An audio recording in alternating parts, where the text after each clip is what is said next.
We're bad, we're mean, we reign supreme.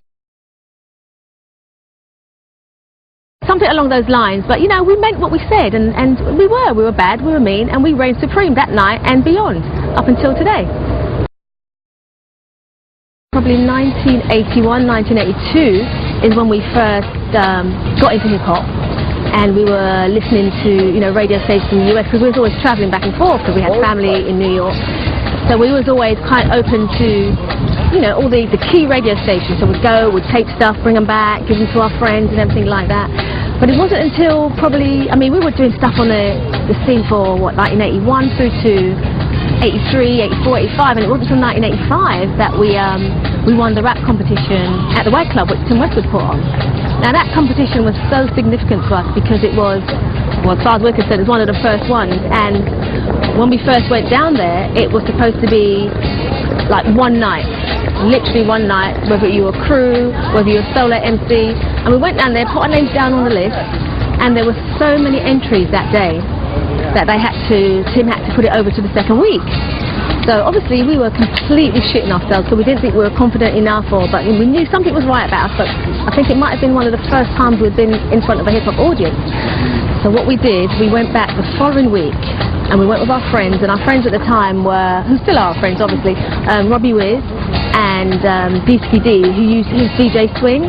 Now they all used to be in a little breakdancing crew, so we all used to hang out together in South London, so that was our team, that was Team Cookie Crew.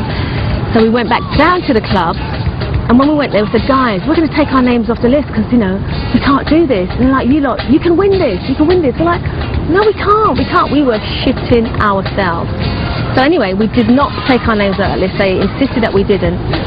And we went up there, and I remember clearly that one of the bouncers, they picked me up and put me on the stage.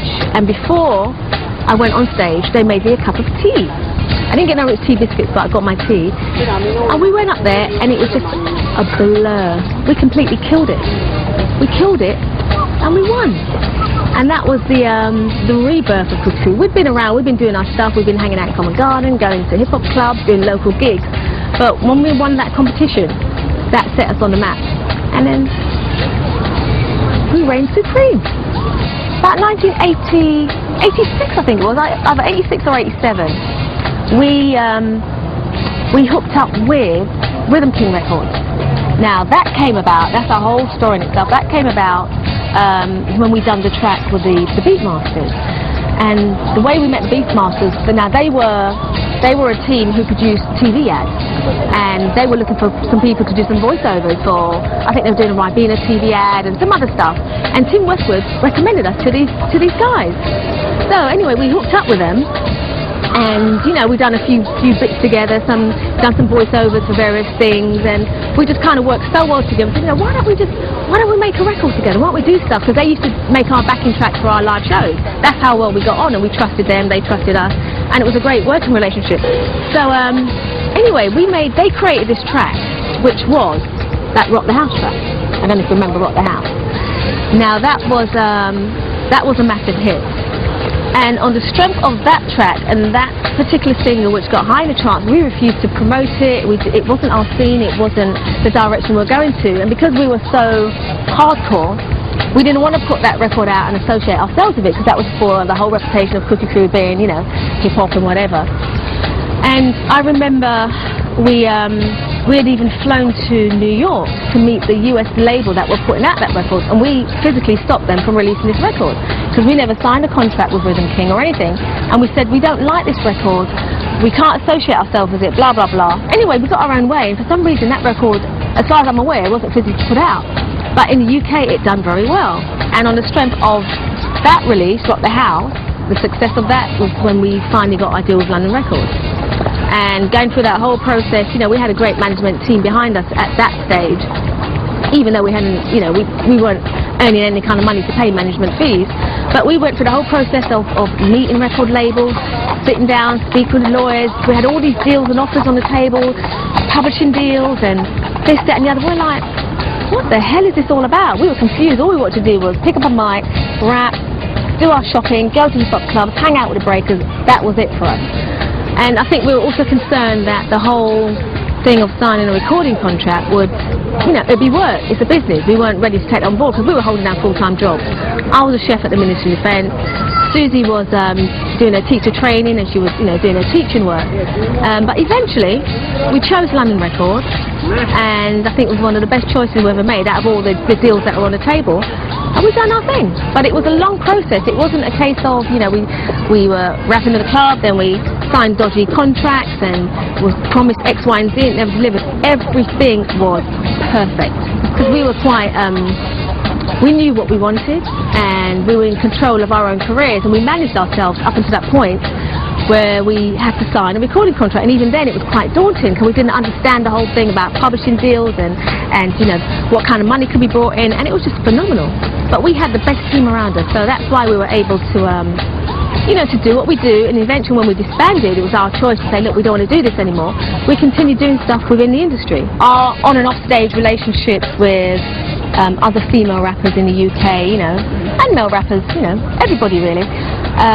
Of course there was beef and there was bickering and there was you know, there was all that stuff then, but to us back then it was all a part of, I mean, obviously looking at it now because we're all grown up, at the time it was pretty serious, you know.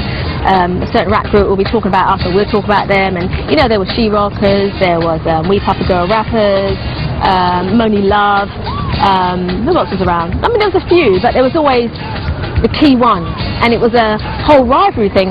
And back then it was kind of like we were always protecting our territory. If we didn't have these kind of beefs or whatever it was, for whatever reason, why we hated each other so much was in the name of hip-hop. It wasn't because you know, you're disrespecting somebody's family or you didn't get on for other reasons. It was all about the music, and there was absolutely nothing wrong with it. But at the time we took hip-hop so seriously. We were very, very precious about our own space, about where we stood in the rank of things, that kind of rivalry and argument was all a part of the setup. I think we probably had subliminal messages for subliminal message in our lyrics. Would have probably obviously been She Rockers or We Papas.